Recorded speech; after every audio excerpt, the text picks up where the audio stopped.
people like yourself are being locked into 6 months, even a year contract with agents that they don't know, that they don't like, they don't want to talk to, and they're not helpful at all, and you didn't read any of the agreement. You didn't see if there was a retainer, you didn't see if there was a cancellation or termination fee, and you didn't see how long the agreement was because you were busy. And so we're going to head over to my computer right now. So this is pretty explanatory. Parties, that's you and me, or you and the agent. Terms, that's very interesting. You want to make sure if you want to only look at houses for a week, then you put a week. You want to look at houses for a day, you put it a day. But if you trust the other agent, you want to put 3 months, 4 months, 6 months. I don't know. It depends on how long you're going to look for houses, what the market is in your market, in your industry. I don't know. Typical days on market here is 60, but typical agreements that I sign are 3 to 4 months. I don't really care. It could be a month, 2 months. Typically it's 3 months, but because I just don't want to keep signing them and bothering you, we just put 3 months here. So you put 3 months. If it's 1 hour, you want to put 1 hour. You only want to look at one house. Like you just saw a house online, you saw it on Zillow, Homes, whatever, and you went to the house and you want to say, you know, for the rest of the day, you want to put 1 day. And then property, single family home, condo, townhome, you're going to want to be specific there and understand if they put SFH, that's single family home. Location is interesting. If you're only looking at a few houses, you're going to put the addresses there. If you're looking at a bunch of houses with someone you trust, then you're going to want to put the county. The broker's obligation is pretty standard. It's act fair, make sure you negotiate, you know, be kind. I have never heard this happen before, but it is in the contract. So the agent that you're working with may work with 2 buyers to go after the same property. Now, for instance, you went to a coffee shop, you had a coffee, you had this random conversation with some person in the coffee shop, and they said, oh, I just bought a house. You're like, oh yeah, really? You just bought a house? Who did you use? And you said, oh, I used, you know, Joe Smalls. And this is Joe Smalls. Joe Smalls was representing me too. And you say, well, that's funny. I must have been competing against you with the same broker. And then they say, well, that's funny. I didn't know that. It's right there. So, but I'll tell you what they can't do. The broker cannot disclose right here. Broker will not disclose any offers, material, terms, or conditions. For whatever reason, it's in the contract, but you're protected and they're protected and the agent's protected. He has conditions that he must meet. And if he does that, if you find out, then there could be a lawsuit there. Fair housing is pretty explanatory. Knowing the broker can't, you know, discriminate based off race, color, religion, sex, handicap, status, blah, blah. That's pretty standard. Service providers, broker does not warrant or guarantee products or services provided by any third party, meaning the lender or inspector. So if you go get an inspection and something goes wrong with it, and for instance you find out a piece of wood was rotten, but that piece of wood was connected to the eaves and the eaves were rotten and the piece of the roof was rotten, and it ended up being like a $2,000 thing, and you close on the property and you call whatever Joe Small and say, hey Joe Small, I just realized that this whole thing was rotten and now it's going to cost us $2,000. The inspector missed it. And you're like, don't worry about it, I'm Joe Small, my inspector has insurance, they're going to send some insurance adjuster out there, they're going to fix it. I've had this situation happen and it was fixed. So trust your agent, because they're not just agents, they're mastermind of all this. And the lender thing as well. The lenders are very, very important. I cannot begin to tell you what a lender can do. A lot of lenders lie, just like a lot of real estate agents lie, a lot of lawyers lie, a lot of people lie. We're no different. But I have great lenders, and they will answer my phone call no matter when I call them. They're very good at communication because I answer the phone, my text message, I am pretty intense when it comes to answering people, because it's a business. You know, you don't want to wait for anything. Consumer's obligation. This is your obligation. Can you believe that? You have to be you're agreeing to being available, being available, providing me with, or the agent with, anyone that you are working with, lender or closing agent. So if you pick your own lender and you come with your own lender, which happens often because I get a lot of clients who want to just work with their bank or someone, then you have to give me their information so I can confirm with them that you are legit, so you're not wasting my time. Same things with title company. And title company, if you don't know what a title company is, a search on the deed and making sure it's clean. And they're doing a lot of other things that we're not going to get into, but that's very important. You have to tell the agent. You have to be available to me. We are liability protection. This clause also protects the broker from liability to third parties. If someone else claims to have been harmed or unfairly treated due to the broker's action, the consumer will need to hold the broker harmless and cover any resulting costs. So basically, it's saying if the broker does something, that they're going to cover the cost. If you do something, then you're going to cover the cost.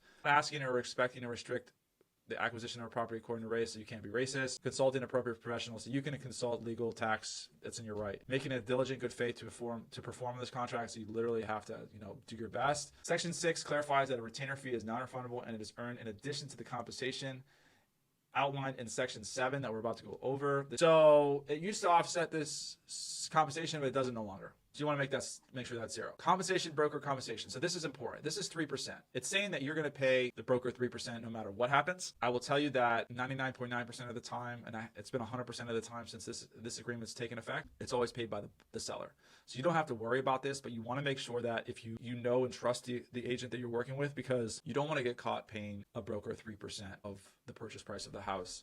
There are ways to structure this if the seller doesn't want to pay. For instance, if the house is worth $330,000 and the agreement is $15,000, then your agent would write in the contract that you're offering $315,000, and that $15,000 of that money is going to go towards the agent. Now, how they structure that, there's a lot of different ways, but that's just the basic broad way how that would go if the seller is not willing to pay. But I will tell you, you shouldn't worry about this because 99.9% of the time, a seller is paying that. So also, this is for a lease and some commercial. Protection period is very interesting. Consumer will compensate broker within X amount of days after the termination date of this contract. So it defaults to 30. So if you find a house and your broker, your agent located the house for you, agreement ends, and you end up buying that house 2 weeks later, and this was left blank, well, you're gonna owe that broker or that agent compensation. So you're gonna want to make sure that's 0, or maybe you do give it 30 days because maybe the agreement ends and then that house that you saw that you missed out on because it went under contract, and then it falls out of contract and goes back on the market. And then, that agent that you looked at houses with for 6 months or 3 months, really deserve that compensation. Maybe, for whatever reason, your friend was like a real estate agent, or she became a real estate agent and you wanted to use her and give her a deal. Well, and you buy that house within the termination 30 days or whatever, you're going to owe the agent that showed you the house, whatever's on this contract. This is interesting because broker may agree to conditionally terminate the contract, which means conditional is the main word. Unconditional would be like no conditions, but there are conditions, which is conditional. And what you want to make sure is this is also 0. Because if for whatever reason you want to cancel a contract with me and you don't want to look at houses with me, I don't want you to be forced into a contract with me. Now, I will tell you what's pissed me off, and it's kind of what made this. I've seen people make this very small fine print so you can't see it. And I've seen that happen of the tens of thousands of dollars, and you want to make sure that you read this very carefully, because even if the agent agrees to cancel and they do, and you do cancel, well, you didn't see that there's a $10,000 cancellation fee, and that you're going to owe that agent $10,000. So you want to make sure it's 0. It's always going to be 0 with me, because like I said, I don't want you to have to be forced to work with me. Dispute resolution. If you guys don't know how disputes go in real estate, they go to mediation, then they go to litigation. If that doesn't work, they go to arbitration, because that's what happens when there's a dispute. The assignment is pretty simple. If I am busy, I have a teammate, I want her to look at houses with you, then, or him or her, then the agreement that you and I had flows over to Sally or Joe. The broker acts as a transactional broker. Broker will deal honest and fairly and will account for all funds and use skill and diligence in the transaction. This is really a good part. We'll disclose all known facts that the material affect the value of the residential property, which are not readily observed to a buyer. Because you don't look at property that often, maybe you do, but maybe you don't, and you don't know what to look for, that it is in the contract that your agent is supposed to make sure that if he sees something, that he's supposed to disclose it to you. It's very, very important that happens. For instance, if you ever look at a house with me, you're going to think that I'm crazy because I go like straight to the bathroom and look at water pressure, and then look at underneath the sink and see if there's leaks, and I look at the door trim or the wood trim, and I look for termite damage, and I'm opening, closing the windows.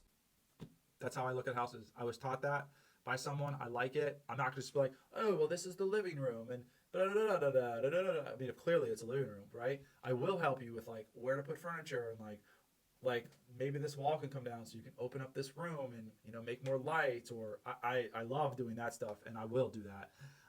Because painting the vision for you guys is a big part of our job, a big part of my job. Actually, it's the part that I actually love the most.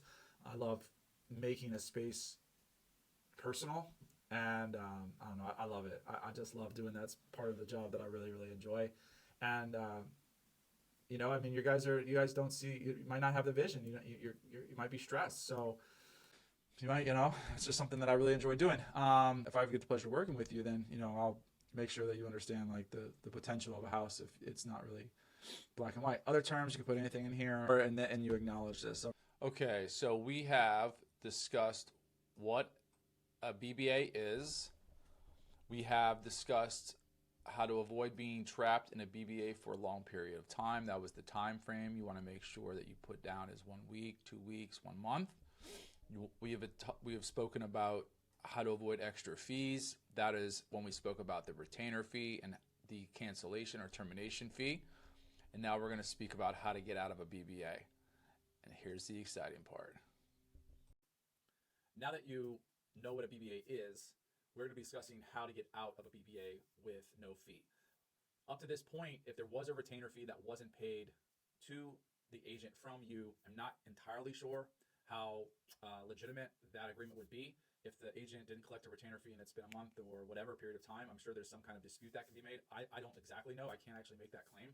But what happens if there was a termination fee and you didn't want to pay that termination fee, and because you didn't know about that termination fee because you signed it and you were excited and you trusted this person? Well, this is what you will do. You're going to go on Google and you're going to tell that agent, be like, it's not really a threat, but you're going to be like, look, you didn't explain it to me correctly, and I really want to get out of this BBA with you. I don't feel like there's a good relationship there.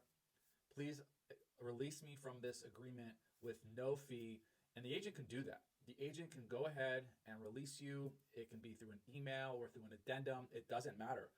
But don't let them lie to you, because don't let them say, oh, my brokerage is forcing me, my brokerage, this is how we operate. That's all baloney. It's all baloney, and an agent can release you from any kind of agreement. They can just, like I said, send an email or send an addendum, some kind of, paper trail to where you are released. If they don't do that, then you can be like, look, I've tried to negotiate this, with you. I've tried to be reasonable. I'm going to go and write an honest review on Google and tell the world my experience with you. And if they're any kind of decent agent who cares about their reputation and brand, because that is what business is, it's very, very much about brand, I will tell you that I promise you this will make them stop in their track. And if they spit back at you, oh, I don't care, you can say whatever you want. Well, give it a few days and let them think about it. But I promise you, at the end of the day, you will get that letter that you want being released from that agreement. So I know it's not the conventional way, and I might get a lot of crap from the industry, but people should be held accountable. And, I'm sure there's going to be people on both sides that say, well, the consumer should have been accountable for this agreement. And yeah, I mean, I can see that. If you sign a contract, you should be held accountable, but there is so much misinformation and so many things that lead up to that person signing that. I mean, did you sit down and explain to them every single thing? Did the agent sit down and explain to the consumer, this is what happens when you cancel, this is what happens when you sign, these are the fees? Probably not. So I'm here to really make sure that there is some transparency in real estate business, and I hope that you remember me for that. That's what I want to be remembered for in real estate, because I mean, it is cool to have real estate be my career. I do enjoy meeting so many variety of people in real estate. I have these incredible relationships with people that I've met through open houses and through social media that I would have never in a million years met. So it gives me such a depth of community that I would have, that I didn't have. And it's cool, but at the end of the day, all I have is my word. And if I don't have my word, then I have nothing. There's nothing that I benefit. The only thing I benefit is like monetarily by a sale, but if I'm dishonest, but if I am honest, I benefit a friend, or I benefit, being a pillar in the community of the Tampa Bay. And at the end of the day, that's all that really matters to me. The next thing we're going to talk about is how to find a good agent. What I would do is I would reach out to people who've bought in the past. Referrals are the best way to find a good agent, because you can ask them, hey, look, like, what could have they done better? Or, what were the things that you liked about that agent? That's one way to find a good agent. The next thing would be obviously to go on YouTube and research like top 5 neighborhoods, wherever you're looking. Something with an educational title on it, filter out those agents, and then start looking at agents that focus hyperly on that market center.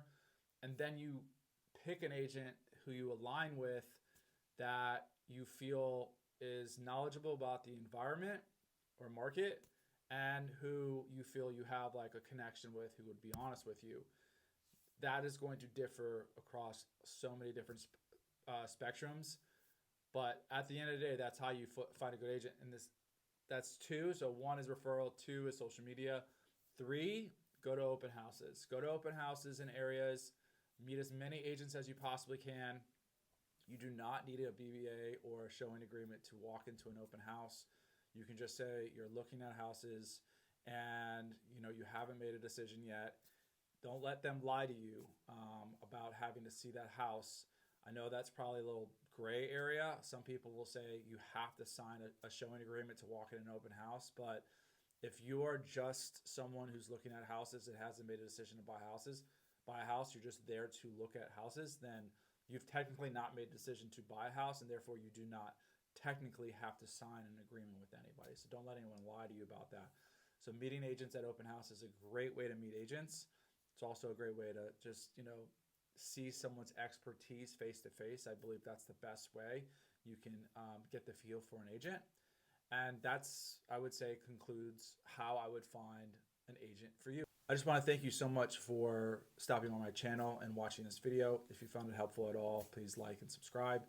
And all my information is going to be below if you're thinking about relocating here, but you can hop on a quick phone call. Take care, and I'll see you on the next video. Bye.